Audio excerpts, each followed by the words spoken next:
Nosotros aprendimos la misma historia en Cuba. Aprendimos la historia que nos dieron en el programa castrista, en el programa de la escuela. Y ahí tú sabes que tú no te podías mover a derecha ni izquierda ni un milímetro. Desde ahí todo era una cosa, desde Atuey hasta todo era una cuestión que no se podía cambiar nada, absolutamente nada. El asunto de la enmienda Platt es uno de los temas que más se hablaba en la historia de Cuba. La enmienda Platt la asociaban inmediatamente con el pobre Estrada Palma, que hicimos Atuey casi que era comunista, efectivamente. Hicimos el programa de Estrada Palma, que nos llevó un tiempo a hacerlo y tuvimos que dividirlo en dos partes por lo complejo que es el tema de la personalidad de Estrada Palma y el periodo que le tocó a Estrada Palma. Y entonces vimos que Estrada Palma era el presidente más despreciado, más denostado, más insultado de toda la historiografía revolucionaria, hasta el extremo de que derribaron su estatua, que está en la Avenida de los Presidentes, que se llama precisamente Avenida de los Presidentes, porque hay una estatua de cada presidente, ¿no? No sé los que quedarán, no sé los que habrán, no recuerdo. Y la de Estrada Palma, que era la primera, la derribaron, le dejaron los zapaticos nada más. Y así como mismo hicieron con el Maine, porque Estrada Palma, según la historiografía de Fidel Castro, la historia que nos dieron a nosotros después, una de las cosas que más le achacaban a Tomás Estrada Palma era el asunto de la enmienda Platt. Y entonces, nadie se ha puesto en realidad nunca a mirar a fondo la enmienda Platt, a ver qué dice la enmienda Platt y cuál es la intención que hay detrás de la enmienda Platt. Y si la enmienda Platt, nadie se ha preguntado si originalmente era así, o después de ciertos arreglos de ciertas enmiendas se dejó de la manera que pasó a la historia. Nadie sabe, mucha gente no sabe cuándo fue que se derogó la enmienda Platt. Yo me encontré una persona que me entabló una discusión conmigo, uno de estos revolucionarios, ¿no? Y me porfiaba que la enmienda Platt fue abolida con el triunfo de la revolución de Fidel Castro. Y yo flipaba, porque además estaba totalmente seguro de lo que me decía. Y dije, pero ¿cómo es posible que tú no sepas que la enmienda Platt se abolió mucho antes? No, la revolución fue la que eliminó todo eso, porque eso seguía estando. Pero tú no te leíste la Constitución del 40, que fue la última que se aprobó en democracia, ¿no? No, a mí eso no. La Constitución es la que... Digo, bueno, pero nada, en definitiva no sabía nada. Nadie sabe, mucha gente no sabe el episodio con lo de Isla de Pino, qué fue lo que pasó con Isla de Pino. Esto que estabas diciendo de la enmienda, de lo de los libros, es verdad. O sea, es imposible encontrar un libro que resuma la historia de Cuba en toda su completitud, como diríamos, de una manera objetiva. No existen. Incluso los libros que existen de la época republicana. Pero fíjate, es increíble la cantidad de páginas de internet, la página en el buscador, la cantidad de páginas buscando. Y cuando vas a la fuente, todo es de Cuba.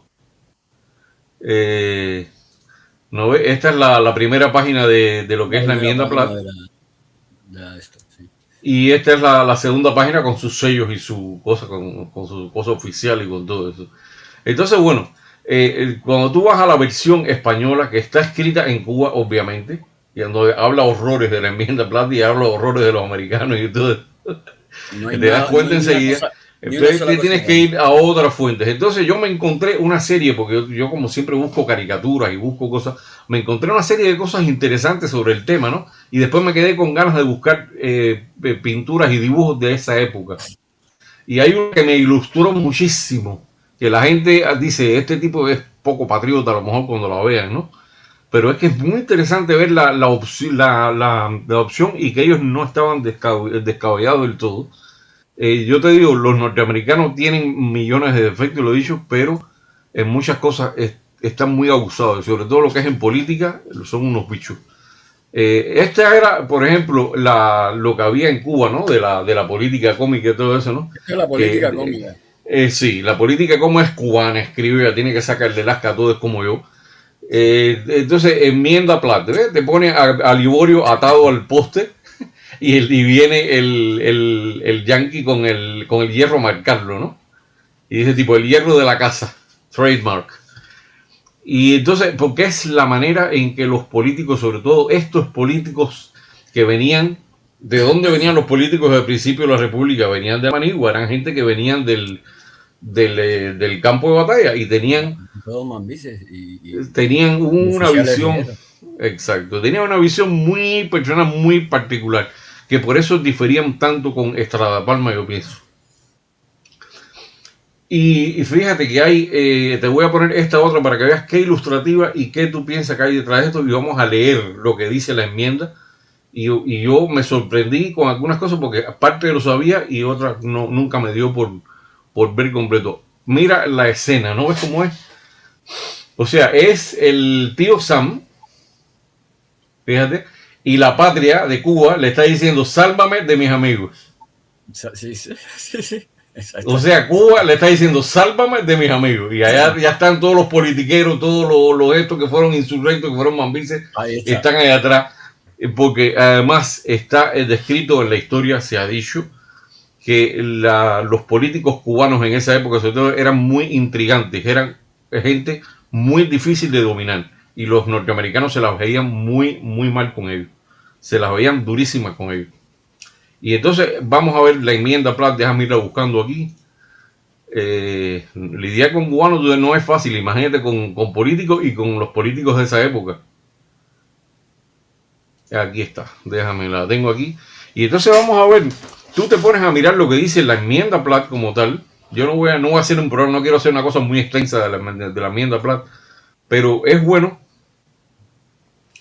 que se sepa, porque la gente no sabe. A veces la gente dice, no, porque nos impusieron la enmienda Platt, y yo le pregunto, ¿y qué decía la enmienda Platt? Entonces, si acaso saben algo, es que no, que quitaron territorio para carboneras y para base naval, de la base naval de Guantánamo, y no. Pero más nada. No hablar hoy de todos los capítulos con más claridad. Más nada. Vamos a hacerlo con más, porque la verdad que amerita. Y vamos a ver cuál es la intención que tú puedes ver, que yo como ser humano, como persona racional, puedo ver detrás de esta enmienda. Había inquietud por parte de los Estados Unidos respecto a lo que pudiera pasar en Cuba, al orden en Cuba, había inquietud. Había inquietud. Estados Unidos no había participado en una guerra y se iba a quedar así como un bobo después que tuvo todos los muertos que tuvo y toda la participación que tuvo, no se iba a quedar tampoco en el aire. Es lógico que hubiera intereses comerciales, que hubiera intereses políticos, por supuesto. Los intereses son intereses y estamos hablando de geopolítica, hay que poner los pies en la tierra y dejar la bobería. El falso patriotismo y dejar todas esas cosas. Usted está en una zona geopolítica donde el campeón es este y usted lo mejor que puede hacer es hacerse amigo del campeón. Y ellos veían con inquietud lo que pasaba en Cuba porque veían cómo funcionaba la política y qué problema había con todos esos políticos y cómo iba a ser la corrupción. Lo estaban viendo ya. Vamos a ver lo que dice la enmienda Platt, que es un añadido que se pone a la Constitución de 1901. Y aquí está, y vamos a ver lo que dice el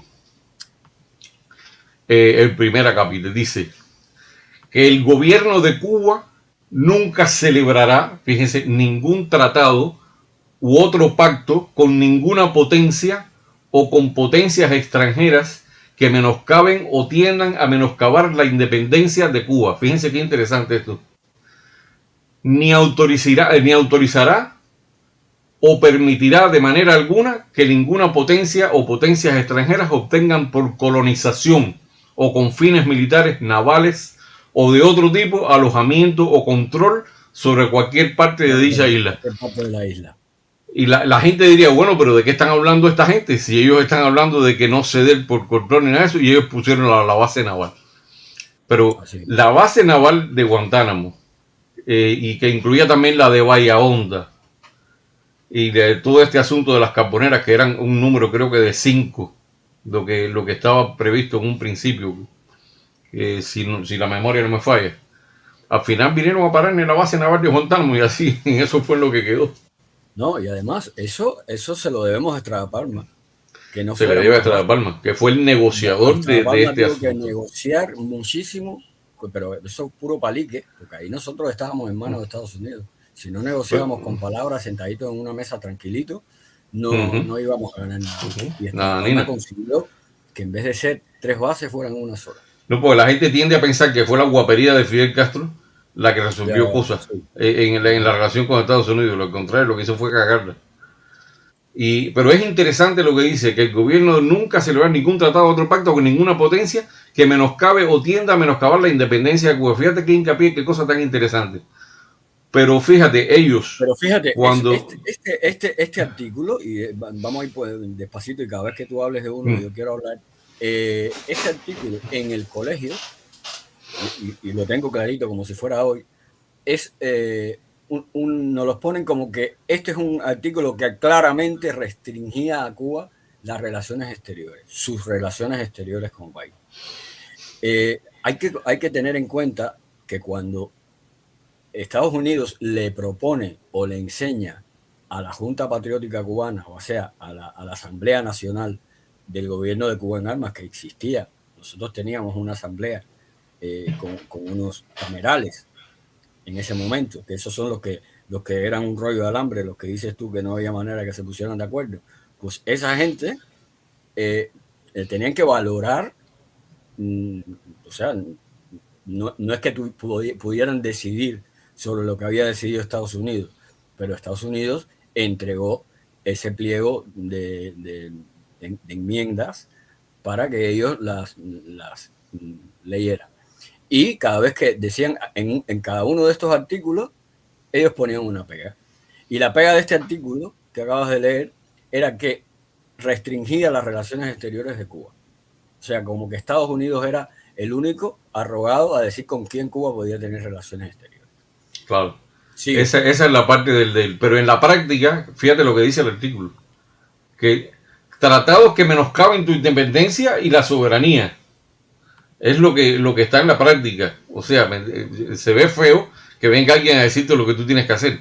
Claro. Pero tiene razón en lo que te está diciendo. Sí. En realidad sí tienes razón. Ahora, vamos al... De patriotismo decimos, pero que si tú vas a dejar a un lado el patriotismo y tú dices, vamos a lo práctico, tienes razón. Claro. Ahora, vamos a ver la segunda. Dice, el gobierno no asumirá ni contraerá deuda pública para pagar los intereses sobre los cuales y para hacer una provisión razonable de fondos de amortización para cuya descarga final los ingresos ordinarios de la isla después de sufragar los gastos corrientes del gobierno serían inadecuados. O sea, eso se llama enseñarte responsabilidad en la administración del Estado. Claro. Sí, los mamises pidieron soberanía, pero tenemos ejemplos, señores, sobrados de lo que hicieron con esa soberanía después. Ejemplos sobrados. Tuvimos a un Menocal, tuvimos a un Saya, tuvimos a un Machado, tuvimos un montón de gente y tuvimos robo y tuvimos latrocinio, tuvimos botella y tuvimos de todo, cuanta cosa habida y por haber. Por Dios. Cuanta cosa habida y por haber. Y esta era la que yo pienso que la preocupación también de los norteamericanos, ¿no? Pero al final abolieron se abolió. Yo pienso que ellos al final respiraron de alivio cuando se quitaron las enmiendas de arriba. Porque es una responsabilidad también. Porque además esta enmienda está cargando a Estados Unidos con una tremenda responsabilidad. Porque eres casi que como el hijo bobo, no sé, el tipo que tienes que proteger. Eres el que tienes que proteger. Sí, así mismo es. Y ahora viene el 3 es donde están todos los males concentrados. Vamos a ver. O sea, lo que le está diciendo en este segundo artículo es ser responsable con tus gastos para que no te conviertas en una nación arruinada y llena de problemas como le ha pasado a Venezuela, como le pasa a la mayoría de las naciones en América Latina, que se roban el dinero, que lo dilapidan. Entonces por eso le dicen, no puedes excederte en el gasto público. Después que hayas liquidado todas las cuentas corrientes del Estado, tiene que quedarte un dinero X para que tú entonces pudieras hacer algo. O sea, eso es responsabilidad. Es responsabilidad. Yo lo veo, por lo menos yo lo veo así. No, yo también lo veo así. Y sobre todo vamos al... Con la distancia del tiempo y lo que pasó, me parece que tenían toda la razón del mundo en ese momento, los americanos. El capítulo, ese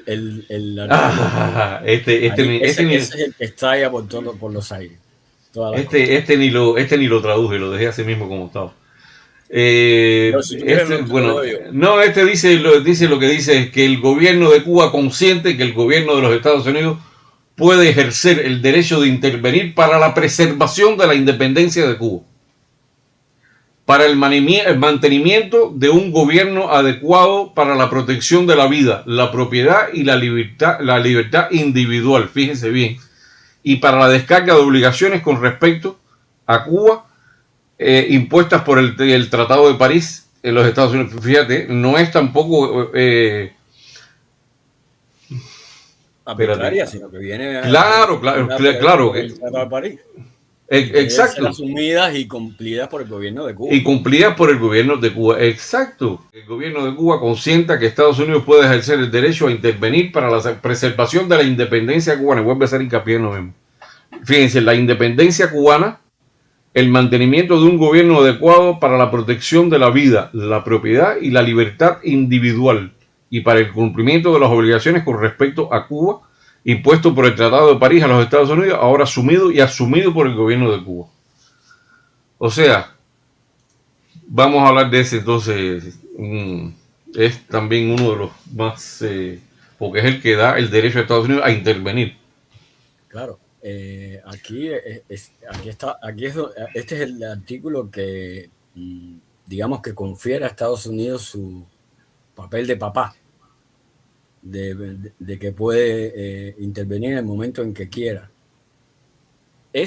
Yo, desde mi punto de vista, lo veo como una posición de fuerza, evidentemente, si tú quieres, arbitraria, pero... Es como cuando tú coges a un hijo tuyo y le dices, si haces eso, que sabes que es peligroso, te voy a dar un cocotazo. Sí, y aquí mando yo, porque soy tu padre. Y aquí que manda soy yo, porque soy tu padre. Así. Y es verdad, visto así, pues tú puedes decir, pues mira, nos estamos metiendo ahí un pie. Cuando termines de hablar de todos los artículos, yo voy a hacer un comentario rápido de cómo estaba el tema político. Sí, claro. Concho, Carlos, yo me puse a leerla y después que le terminé de leer todos estos artículos, dije, coño, si hubiéramos hecho todo esto nosotros mismos, sin que el Estados Unidos nos hubiera tenido que decir que hiciéramos esto de esta manera. No, y si hubiéramos mantenido esa enmienda, aunque nos hubiera sabido a hiel, no tuviéramos a Fidel Castro hoy, no estuviera Fidel Castro, no existiría Fidel Castro. Es que la historia, los pueblos están condenados a repetir su historia cuando no. Es increíble, qué pena. Nosotros vamos a tener que hacer esto, Abraham. Esto mismo, tutelados por los Estados Unidos o solos, nos va a tocar hacerlo cuando seamos libres ahora. Uno por uno. Tenemos que aprender de nuevo, porque está visto que no aprendimos nunca. Claro, ahora empezamos una república con un presidente razonablemente bueno, con un tipo que no fue ladrón, que no fue botarate, que era muy responsable en el manejo económico del Estado. Exacto. Y después empezaron a caer ladrones uno tras el otro. Mira, antes de que sigas, te voy a compartir una pantalla, porque estamos hablando mucho de Platt, de Oliver Platt. Sí, Oliver Platt. Y en realidad el artífice de la enmienda Platt fue Elihu Root, que era el secretario de guerra de McKinley.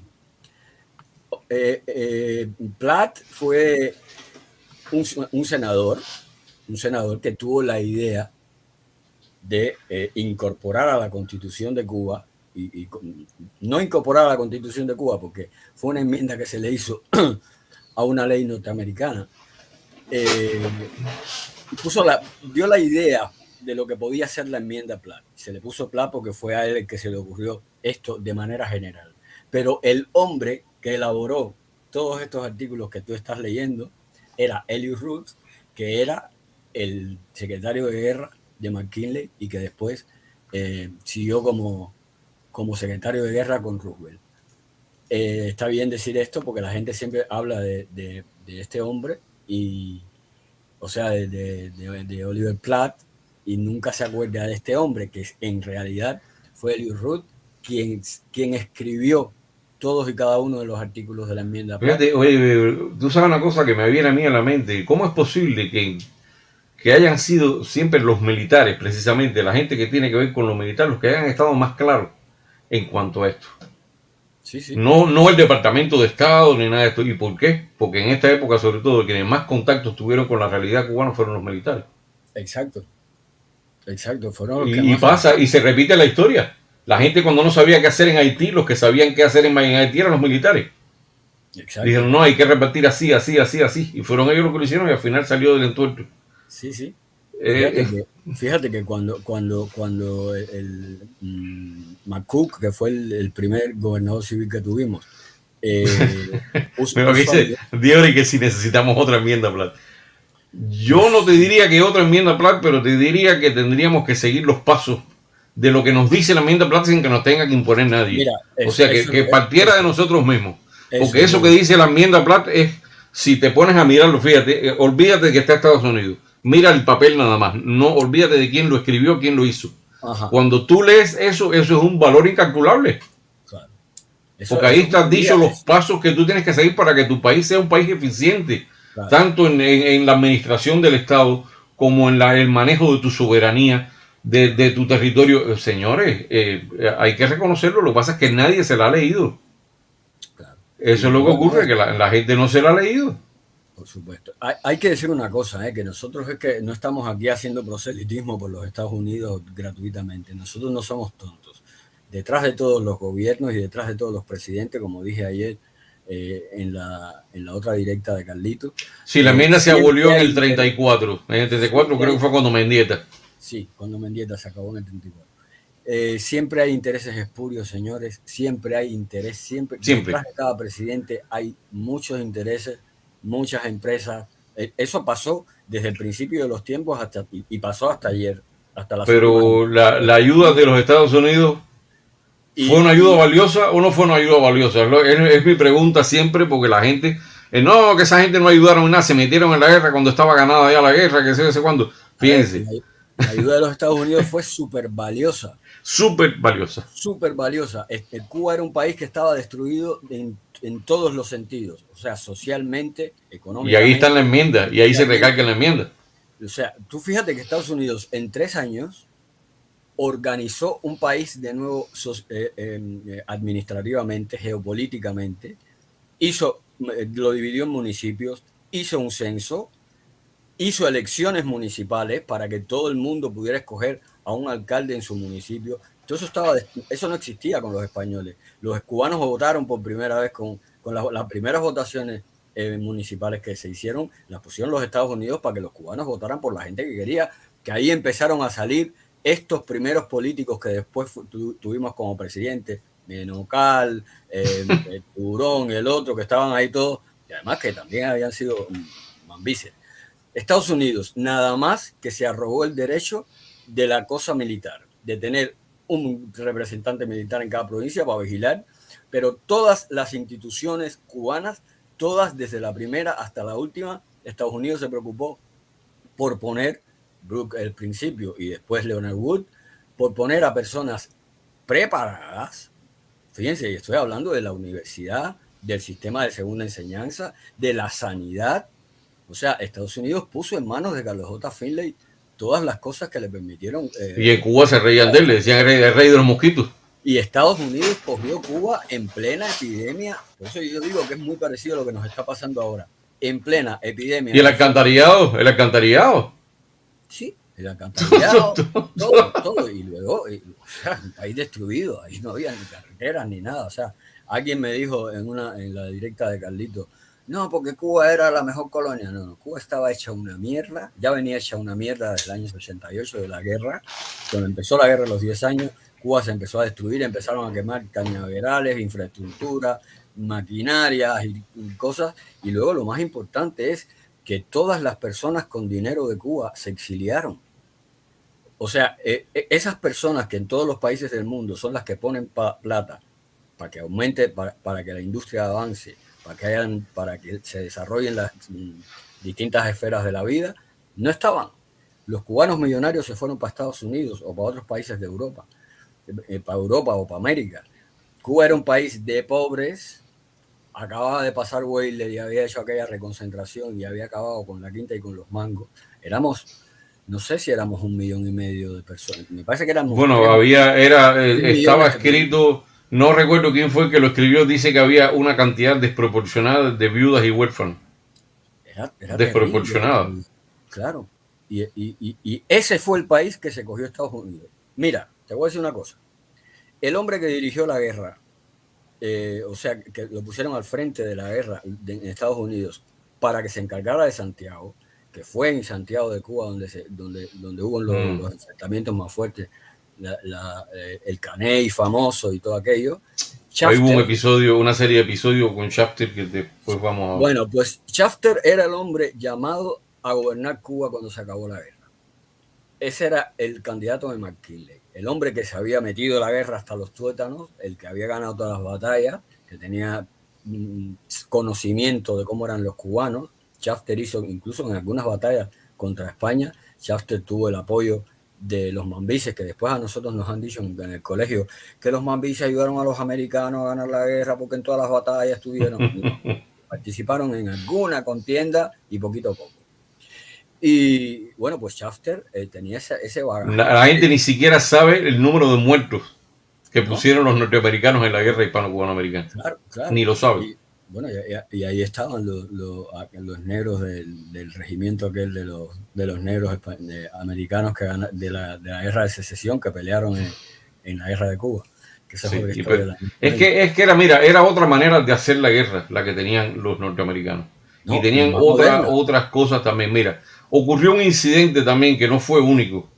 Hubo varios por el estilo, pero hubo uno que pasó a la historia, que fue cuando el bloqueo de Santiago de Cuba, que estaba la escuadra de Cervera y toda esa historia ahí. Y todo el mundo, bueno, ¿sabes? La escuadra de Cervera tratando de salir de ahí, le fundieron todos para el carajo. Y muchos de estos, y esto es una cosa que Shafter lo vio también, muchas de esta gente que naufragó, de todos estos españoles que cayeron al agua, que salieron los que pudieron llegar a nado a la orilla, los que recogieron los norteamericanos no tuvieron problemas, pero los que recogieron los cubanos los machetearon al momento. Eso no es mentira, eso no es una mentira. Bueno, los cubanos los machetearon.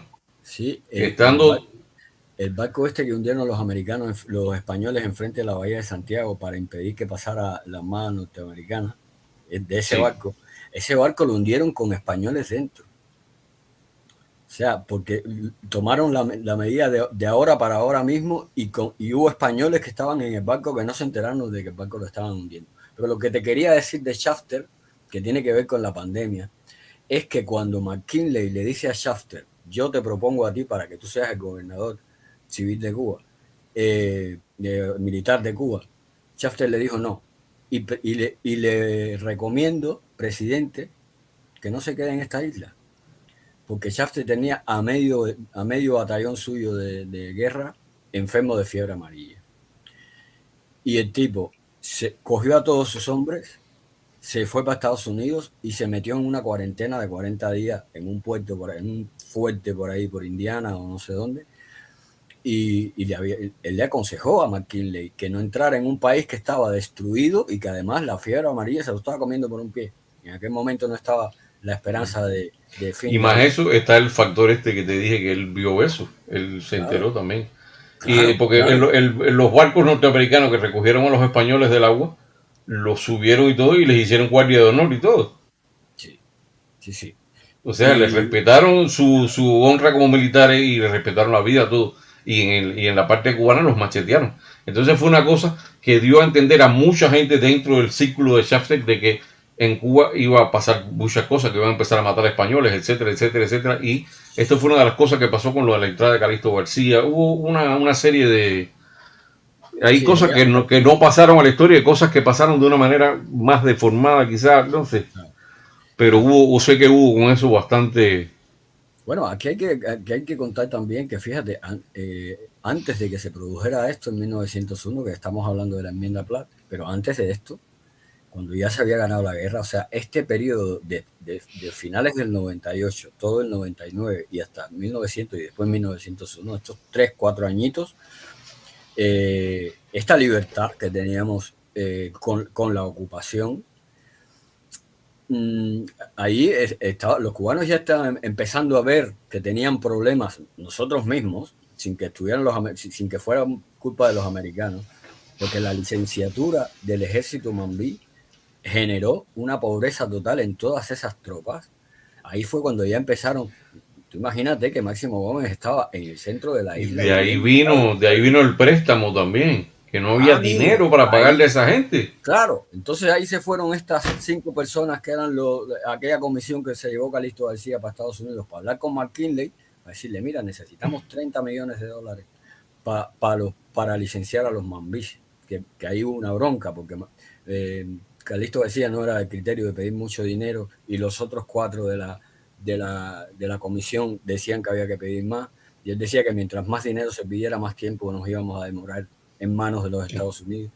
Y una bronca y una movida ahí con McKinley, y además McKinley en ese momento dijo que no iba a dar un préstamo, que lo que iba a dar era una donación a las cuentas del Estado cubano, a pagarlas después por el Estado cubano, y que el ejército cubano, él lo consideraba un ejército desmovilizado, y que no iba a contar con él para demasiadas cosas. Lo dijo así clarito. McKinley era un presidente que, bueno, después lo mataron y vino Roosevelt, que Roosevelt, por cierto, con todos los problemas que tenía Roosevelt como persona, que era súper racista, súper clasista, todo lo que tú quieras, pero Roosevelt fue el hombre bajo cuyo mandato Brooks, el primero, y después Wood, y después Charles Magoon, hicieron todas las cosas que hicieron por el bien de las instituciones cubanas.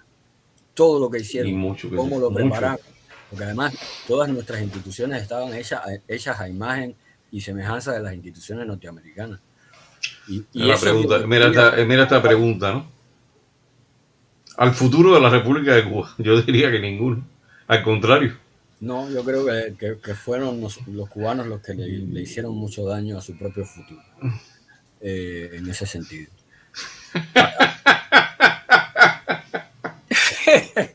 Bueno, Angelito fue de los que vino. De los que vino a pelear contra los. Sí. Sí, en la última parte del 98 llegó el de. En realidad estabilizaron el país, señores. Esa es la realidad. No hay que estar discutiendo tanto. Estabilizaron el país. Porque mira, incluso ni al mismo Finlay le hacían caso. Los cubanos lo tiraban a mierda. Le decían el hombre los mosquitos, el loco los mosquitos. Y una cosa esa, y fue este hombre. La mejor prueba que tenemos nosotros, porque fíjate, Estrada Palma. ¿Cómo se llama? Walter Reed fue de la gente que. Estrada Palma entregó en 1905 y estuvimos hasta 1906. De 1906 a 1909. En 1909 ellos se van. Y acabado de irse, 3 años después, bueno, ya acabado de irse, ya empezaron los problemas. Y con José Miguel Gómez, en 1912, tuvimos la guerra de agosto. Y se mataron a 3.000 negros en la guerra del PIC. Fíjate qué baño de sangre, que era para que Estados Unidos hubiera tenido que volver a intervenir, porque aquello fue terrible. O sea, eso fue atroz. 3.000 muertos, que yo digo ahora, bueno, aquí están. ¿Pero qué tú crees? Pero si a Quintín Bandera lo mataron, enfermo ya, viejo, que Quintín Bandera sobrevivió 3 guerras y lo mataron viejo y enfermo ya machetazos. Pues la muerte de la guerra del PIC fue un ejemplo y ahí podía haber entrado los Estados Unidos otra vez, porque la enmienda Platt estaba vigente todavía. Estaba vigente y te está hablando de la gobernabilidad. Mira, aquí está, y yo lo digo, fíjate, que pueda el derecho a intervenir para la preservación de la independencia cubana, el mantenimiento de un gobierno adecuado para la protección de la vida, fíjate, protección de la vida, la propiedad y la libertad individuales para el cumplimiento de las obligaciones con respeto. Coño, por Dios. Vamos a seguir leyendo los otros. Vamos a ir al otro, vamos a ir al que viene aquí. Bien. Que todos los actos de los Estados Unidos en Cuba durante su ocupación militar sean ratificados y validados, y que todos los derechos legítimos adquiridos en virtud de los mismos serán mantenidos y protegidos. O sea, tú lo tienes por ahí abierto, ¿no? En alguna parte. Sí, yo lo tengo. O sea, que él está diciendo que todos los actos de los Estados Unidos, todo lo que haya hecho Estados Unidos en Cuba durante la ocupación militar, y aquí estoy yo entendiendo claramente lo que son ciertas leyes, beneficios, etcétera, durante la ocupación militar, son ratificados y validados, y todos los derechos legítimos adquiridos en virtud de los mismos serán mantenidos y protegidos.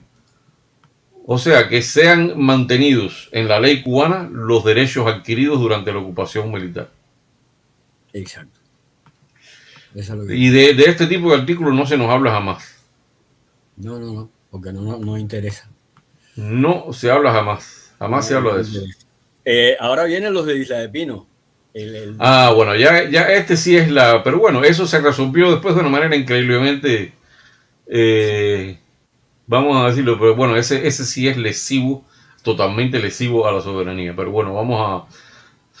Dice ahora el quinto que el gobierno de Cuba ejecutará y en la medida de lo necesario los planes ya elaborados y otros planes a convenir mutuamente para el saneamiento de las ciudades de la isla, porque estaba todo hecho una cochinada, a fin de que se produzca una recurrencia de epidemias e infecciones. Se puedan prevenir enfermedades, asegurando así la protección al pueblo y al comercio de Cuba, así como al comercio de los puertos del sur de los Estados Unidos y de las personas que residan en ellos. O sea que aquí estamos ya en un tema que es de salud pública. Sí. O sea, que Estados Unidos quiere que el Estado cubano convenga con ellos en toda esta serie de acciones y de cosas a llevar a cabo para preservar la salud no solo de los cubanos y para preservar la viabilidad del comercio y la salud de la gente que vive en los puertos con los que iba a comerciar inmediatamente Cuba, por supuesto. Una de las vías de transmisión de todas las enfermedades siempre son los puertos. Claro. Eso está claro. O sea que todo esto hasta ahora tiene a lo que más se me parece a mí es a las lecciones de un maestro, ¿no? Que te dice cómo tienes que hacer las cosas para que te salgan bien. Sí. Bueno, ahí hay que decir que hubo tres personalidades de nuestra historia que se opusieron frontalmente a la enmienda Platt. Fueron Manuel Sanguilí, Juan Gualberto Gómez, si mal no recuerdo, y Salvador Cisneros Betancourt. Y Salvador Cisneros Betancourt. Salvador hizo un escrito que se llamaba Voto Particular contra la enmienda Platt. Pero Manuel Sanguilí fue en cuanto a... No fue en la enmienda en su totalidad, fue en el Tratado de Reciprocidad Comercial. En el Tratado de sí, en la parte comercial. Sí. Y Juan Gualberto Gómez, bueno, Juan Gualberto, recuerden que tenía esta cosa marciana que no se le quitaba ni para atrás y todo lo que viniera de los Estados Unidos le parecía mal, y lo mismo que le pareció a este que se presentó con mira este hora y con este recado, a esta hora y con este recado. ¿Qué dice? Que si Fidel no hubiera nacido, la revolución la hubiera liderado otro. No sé, yo no sé. No la tengo. No, yo la bola de cristal no, pero Fidel no hubiera nacido. Eso sí hubiera sido lo mejor para todos. Eso lo mejor que hubiera pasado era que no. Sería muy bueno especular un poco si Estados Unidos no hubiera intervenido en nada. Si no hubiera intervenido en nada, estuviéramos no sé en qué situación. Bueno, estuviéramos en cuero en la pelota. Bueno, no sé. No sé porque... O hubiéramos vuelto a los tiempos de la pluma en la cabeza y en el culo, no sé. Nosotros no teníamos nada para hacer nada por nosotros mismos. No teníamos. Pero es que no había ni con qué pagarle el dinero al ejército libertador desmovilizado. Claro. No estaba. Claro. Tenías un país en ruinas, totalmente en ruinas. Dinero para echar adelante la economía del país. Eso tenía que hacer los Estados Unidos. Mira, United Fruit Company, que es una de las primeras empresas que se asentaron en Cuba, tenía grandes... Esta pregunta está interesante. Después la vamos a... ¿Quién intervino cuando Francia fue la que ayudó a Estados Unidos? Ahora, después que se independizó, nadie intervino, pero ellos sabían lo que tenían que hacer. Es la diferencia que hay con Cuba, que ellos sí sabían lo que tenían que hacer y nosotros no. Y que además ellos tenían un país. Nosotros no teníamos un país. ¿Sabes? No todo el mundo necesita ayuda, papi. Es el problema. Y nosotros la necesitamos en ese momento. Y lo vamos a necesitar ahora cuando vuelva a pasar esto. Cuando vamos a hacer... Lamentablemente. Pero bueno, cuando aquello fue... yo te voy a decir que cuando aquello era... Mira, era muy necesario cuando aquello, porque fíjate, era el nacimiento de una república, es el momento más importante de un país. El nacimiento de tu república y cómo tú vas a sentar las leyes, todo ese tipo de cosas, cómo vas a empezar, los primeros pasos que vas a dar. Y que Francia se metió en la constitución que yo sepa, no. No estoy muy al corriente de la historia. No, que yo sepa, no. Francia no se metió en la constitución de Estados Unidos, la hicieron toda esta gente, los padres fundadores, entonces, y lo Bueno, pensaron. hay que decir, fíjate, Estuvo muy bien pensada, estuvo muy bien pensada. está muy bien que hable ahora de la Constitución, porque Estados Unidos, cuando propone a la Asamblea cubana la enmienda Platt, ahí primero la rechazaron de plano, pero después, viendo cómo estaba el tema, se hizo otra votación y 16 contra 14, no, 16 contra 4 la aprobaron para incluirla dentro de la Constitución de Cuba, porque el hecho de meter la enmienda Platt, que era una enmienda militar concreta para un momento de la historia de Cuba, no era un trago meterla muy dentro de del la gusto. Constitución de Cuba era bastante duro para los cubanos del momento, Sí. y eso trajo, por supuesto, muchísimas ronchas. No todo el mundo quería, pero también muchos de ellos ya tenían los pies en el suelo y dijeron: caballero, si no es por aquí, no es por ningún lado. Y entonces hubo una segunda votación, y en esa segunda votación, 16 votos contra 4, se aprobó que la enmienda Platt entrara en la Constitución cubana. Después a esta enmienda se le hicieron muchos parches, es lo que estaba diciendo Abraham, a lo largo de los gobiernos de los presidentes que vinieron hasta el 34 que se derogó. Oye, no es casual que los españoles, que España le tenga tanta tirria a los Estados Unidos, no es casual. No, claro que no. ¿Cómo no va a tenerle tirria si ya desde aquí ya le estaban dando poco? No solo porque les ganó, sino porque les dio el ejemplo de lo que era una nación soberana, democrática de verdad. Tú fíjate y lo que era una constitución de verdad. En ese momento de la historia, Cuba empieza a ascender como sociedad y como país, y España empieza a bajar. O sea, España la guerra la dejó hecha una mierda. Podía haber sido peor, porque si Cuba hubiera seguido siendo colonia española, aquello hubiera sido un desastre para España. Yo conozco a Enrique. Enrique, te voy a contestar. Dice que siempre tendremos en duda, o sea, tendremos la duda, ¿no?, de si podíamos hacerlo solos o no. O sea, tener un país. Sí, es posible que sí, pero yo pienso que los niveles de corrupción y de todo, y posiblemente la revolución de Fidel Castro hubiera empezado antes, o hubiera sido una cosa más sangrienta. Vaya, más sangrienta aún, no sé.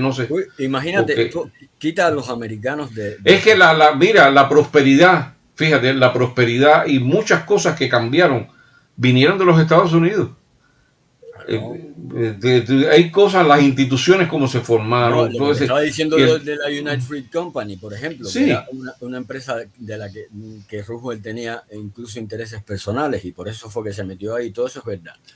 Pero nosotros empezamos a tener relaciones comerciales con Estados Unidos y otros países del área a partir de esta puerta abierta que dio arancelaria a los Estados Unidos, porque además Estados Unidos bajó los aranceles de todos los productos que se podían comprar en Estados Unidos, que cuando esto te lo cuenta la historia de Cuba, te dicen que lo que querían eran adueñarse del mercado cubano y monopolizarlo y no sé qué. Mentira, porque esto ayudó a los empresarios. No, existió, pues, mira, en Estados Unidos no existían este mismo tipo de problemas. En Estados Unidos existieron problemas después de la guerra civil, ahí sí hubo un poco de problemas. Pero antes, en esa época, cuando vino la independencia de los Estados Unidos, es que incluso te voy a decir una cosa, esa sí fue una verdadera revolución en Estados Unidos contra un imperio. Sí. Esta no fue, como la gente habla mucho de la Revolución Francesa, pero si te pones a ver, la primera revolución fue la Revolución Americana, de la que salieron todo este tipo de derechos, el derecho a perseguir la felicidad, de que el estado natural del ser humano es la libertad, etcétera, etcétera, etcétera. Eso salió de la primera revolución, es la Revolución Americana, después vino la francesa. Pero además la francesa fue una revolución sangrienta. Se convirtió después en el picado a cabeza de todo el mundo. La francesa fue ese poder del pueblo. Exacto. Del pueblo, y vamos a cortar cabeza aquí. Y en la Revolución Americana no hubo una anarquía de ese tipo. Y todo estuvo, fíjate que esta gente se sentaron. Mira, en primer lugar estaba la masonería, que era muy importante entre toda esta gente. Y tú sabes que la masonería, ¿cómo funciona? A la hora de las leyes, a la hora del equilibrio, del consenso de las cosas. O sea, es una gente con una mentalidad distinta a la que hizo esta constitución, la que planeó este estado nuevo, la que pensó en un estado federado, la que pensó en todo esto. Fueron personas con una mentalidad distinta. Y en Cuba, aunque eran también gentes, muchos de ellos eran masones, tenían una mentalidad muy española todavía, muy a la española. En España todavía, no sé qué cantidad de años después, la reina se seguirá reclamando a los esclavos de la amistad, de la boleta amistad aquella que se rebelaron contra lo seguían reclamando. Cosas que eran totalmente obsoletas y ellos seguían con eso, con ese mismo tipo de cosas. Entonces no es lo mismo, no es el mismo, es una mentalidad muy diferente. Y yo pienso que hubiéramos aprendido mucho más. Claro, ¿qué tienen los americanos? Tienen quizá esa prepotencia de ser el maestro, ¿no? Que te enseña porque yo soy el que sé y que aquí me salió bien y yo tengo esto y tengo lo otro y quizá tenga eso también y molestaba, ¿no?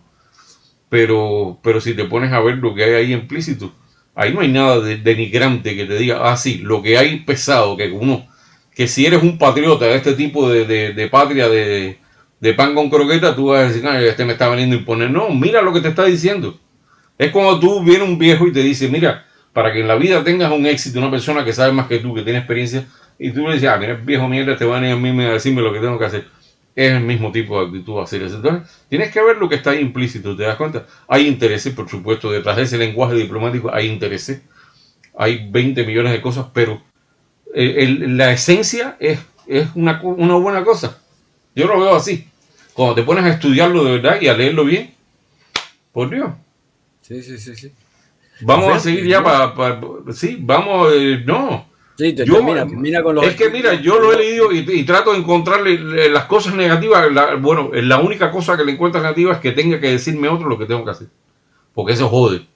Al orgullo, pero al orgullo sobre todo. Pero cuando tú te despojas del orgullo y vas a ver en la práctica lo que está escrito ahí, dices, coño, pero esto está muy bien.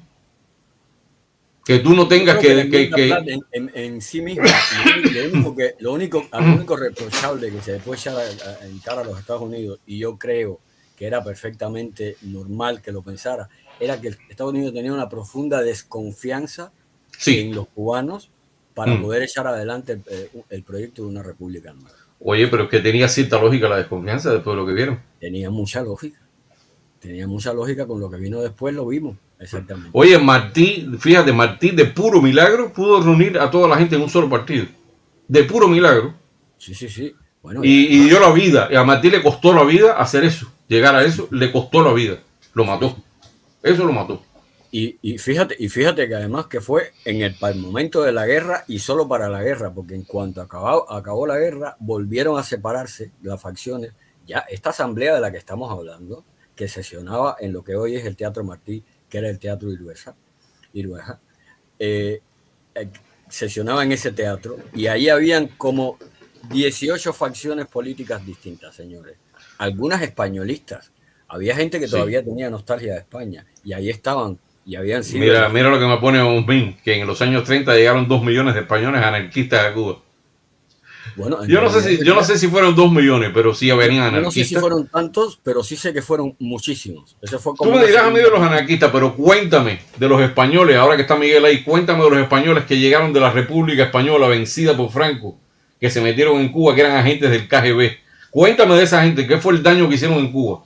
Hombre, porque yo tengo un programa que hacer sobre eso. Fue un daño, pero inconmensurable. Fíjate que en 1925 ya andaba Mella por ahí dando por culo. De ahí salieron la idea de los comités, de los CDR, salieron de uno de ellos. La idea de decirle bandido a la gente del Escambray Alzada fue de otro de ellos. Y otras cuantas más que todavía tengo por ahí, que tengo que sacarlas un día, las voy a traer en un programa. Que lo que nos ha venido de la madre patria, lo que nos llevó de la madre patria fue, pero apaga la vela y vamos. Bueno, vamos a seguir con... Hay que decir, déjame hacer la capita del corte aquí, que esto que se le quedaba, el fleco que quedaba colgando en la enmienda Platt de Isla de Pino, se recupera la soberanía sobre en el 25 con Quesada. Con Sayas. Y fue Gonzalo de Quesada, que fue el emisario, sí, ¿no? fue Gonzalo de Quesada, pero fue durante el gobierno de Sayas. Con Sayas. Y ahí empezaron las protestas de Rubén Martínez Villena y Mella, que estaban por ahí ya empezando con Baliño a armar el Partido Comunista. El Partido Comunista. Mal rayos los parta. A los dos. Bueno, dale, el otro que dice el otro, que la isla de Pino será omitida de los límites constitucionales propuestos de Cuba, quedando el título de la misma para un futuro ajuste por tratado. O sea, ellos querían... Sí, ellos... Exacto. Ellos querían hacer algo con Isla de Pino y después, si acaso, llegar a un acuerdo con Cuba para permitirle un uso, quizás. Hay algo ahí que no se sabe los intereses, habría que leer más del asunto. Yo creo que eso que había un poquito de mala fe de los Estados Unidos, si no mucho. Sí, ellos querían guardarse Isla de Pino para algo, ¿sabes? ¿Quién no tiene la mala fe esa? Pero además, ya muy pronto está, en lo que se reveló, Isla de Pino fue un productor de cítricos tremendo. Se empezó a hacer famoso el cítrico de la Isla de Pino en el mundo entero. Pero además después estaba el mármol. Había muchas cosas, pero además estaba la ubicación geográfica también. Es un lugar perfecto para... toronja en Isla de Pino hoy. Es increíble. Increíble. ¿Qué han hecho esta gente con este país? ¿Tú sabes lo que es que no haya una puta toronja en Isla de Pino, que era el país de la toronja? Cosa más grande. Impresionante. Bueno, vamos a seguir. Entonces, bueno, eso después se recuperó. Después fue esta delegación con Gonzalo de Quesada y se recuperó Isla de Pino y se renunció. Los norteamericanos renunciaron para siempre al asunto de la Isla de Pino. No. En total, después vino Fidel Castro, le cambió el nombre, le puso Isla de la Juventud, la llenó de la gente de África y el paisaje de la Isla de Pino pasó a ser el de la Jefec esta descendiente. Bueno. Y la Jefec. Ya, ese ya dejó de ser la cueva de Punta del Este y dejó de ser la playa de Vieja. No, eso no, la Jefec. La otra dice que para permitir a los Estados Unidos mantener la independencia de Cuba, fíjate bien aquí lo que está diciendo, Estados Unidos está cargando con la responsabilidad de proteger la independencia de Cuba, pero fíjate, así como para su propia defensa el gobierno de Cuba venderá o arrendará a los Estados Unidos las tierras necesarias, claro, ahí está la doble intención, para el carbón o las estaciones navales, cuando aquellos recuerden que todo se movía con vapor y el vapor era con carbón. Y entonces se paliaba, los barcos tenían unos compartimientos enormes, que por eso fue que ocurrió lo del Maine, con pólvora. Y según el tipo de pólvora, una era más inflamable que otra, más estable y menos estable. Y en el caso del Maine, eso fue lo que pasó con una de esas pólvoras. Y entonces este carbón, bueno, el lugar donde se hacía carbón era importantísimo para la flota de los Estados Unidos. Y ellos estaban buscando lugares donde tener todas estas carboneras y todas estas bases. Y al final quedó con Guantánamo. Estaba Bahía también, por supuesto. Vaya onda también. Déjame meterte aquí una pala que hay que recordar que Churchill, un joven Winston Churchill en aquel momento, que visitó Cuba por esos días, a finales del siglo, como corresponsal de guerra, fue no aquella visita que recordamos nosotros con la mujer saliendo del agua en Trujillo. No. Un jovencito como corresponsal de guerra.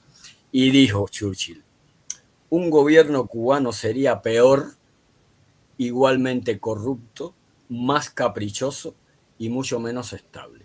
Bajo ese gobierno las revoluciones serían periódicas, la propiedad insegura y la equidad desconocida. Estoy de acuerdo con él plenamente. Porque Winston Churchill era un tipo con un ojo para el futuro extraordinario. Impresionante. Pero fíjate que la vida le dejó a Churchill ver todo hasta la llegada de Fidel. O sea, a lo mejor parecía pesimista en aquel momento sus palabras, ¿no? Pero quedó desmentido en alguna medida. Pero oye, mi hermano, pero en cuanto los americanos, vamos a hablar en plata, en cuanto los americanos sacaban la pata de Cuba, ¿qué pasaba? Claro, la inestabilidad. Empezaba el robo, la inestabilidad, las broncas, las revoluciones. ¿Qué pasó hasta que vino Machado? Que fue la revolución más grande. Sí, tuvo la razón, se la dio la historia inmediatamente después con los primeros gobiernos republicanos. Claro. Y es suficiente para ver después la llegada de Fidel Castro, que significó el fin de todos los ideales republicanos. Y cuando se murió Churchill en 1965, Cuba ya se había convertido en un dominio soviético. O sea que el tipo tenía la luz larguísima y no estaba hablando mierda cuando dijo eso. No. Es que tenía el background, él sabía bien. Hay gente que tiene ese olfato. No es el único que lo dijo. Mucha gente se refirió en esos términos. Así que Déjame, o sea, este era el asunto de las bases navales y las carboneras. Al final, todos sabemos que se quedó con una especie de acuerdo de tratado, se quedó en la base naval de Guantánamo, que es un alquiler. Sí. Alquiler, es un alquiler. Eso es que la gente a veces no. Sí, La ellos gente cambiaron dice que la base de Bahía Honda, la cambiaron por, Guantánamo ya la tenían, pero por una ampliación en área. por una ampliación en la de Guantánamo. En la, Porque era exacto. la base Ya. naval de Guantánamo, que hay que recordar que era Total, en Valladolid no sé qué, en Valladolid no han hecho nada, si nadie ha hecho nada en la casa. Bahía Honda está más abandonada que... En Valladolid no haría nada más calle. Bahía Honda deben estarse cagando en la madre del momento en que los quitaron del tratado, porque ahora mismo serían un Guantánamo bueno.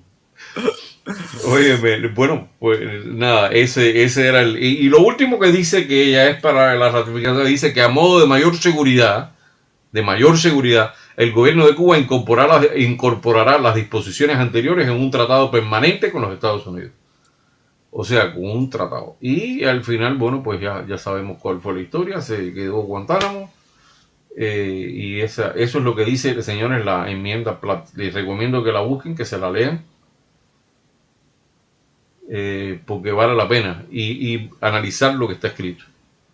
Y al fin vamos a llegar a la conclusión, si ustedes, no sé, a lo mejor no tienen que pensar igual que yo, pero si ustedes son personas despojadas de ese rechazo artificial forzado a los Estados Unidos como nos inculcó Fidel Castro, entonces te van a llegar a la conclusión de que Fidel Castro, como siempre, era un mentiroso y que lo que dice ahí haya intereses o no haya intereses o haya ciertas cosas que siempre hay en política, pero generalmente era un ejercicio saludable lo que había ahí. Era enseñarte, guste o no te guste, enseñarte cómo se gobierna un país. Eso, ahí estaba la receta para no excederte en el gasto público. Fíjate que especifica que no te excedas en el gasto público. ¿Para qué? Para que no termines robándolo al pueblo de nuevo y para que no termines convirtiéndote en un gobierno corrupto y para que no te endeudes y para que no hagas a la gente pobre. Esa es la receta. No te endeudes, no tengas una deuda pública. Exacto. Mira, déjame leerte estas palabras de Luis Machado, que recomiendo el libro de Luis Machado, La enmienda Platt en Cuba. Es un escritor que publicó este libro en 1922, un abogado súper inteligente. En el 22. Sí, en 1922 él hizo un análisis de lo que había sido, de lo que estaba haciendo la enmienda Platt, que todavía estaba en marcha. Y dice esto de la enmienda Platt: temiendo acaso que una nueva constitución pudiera abrogar a la enmienda Platt, Estados Unidos la incluye en el tratado permanente. No hemos hablado del tratado permanente, pero pudiéramos hablar un poquito. Que suscribe con el nuevo gobierno cubano en mayo de 1903.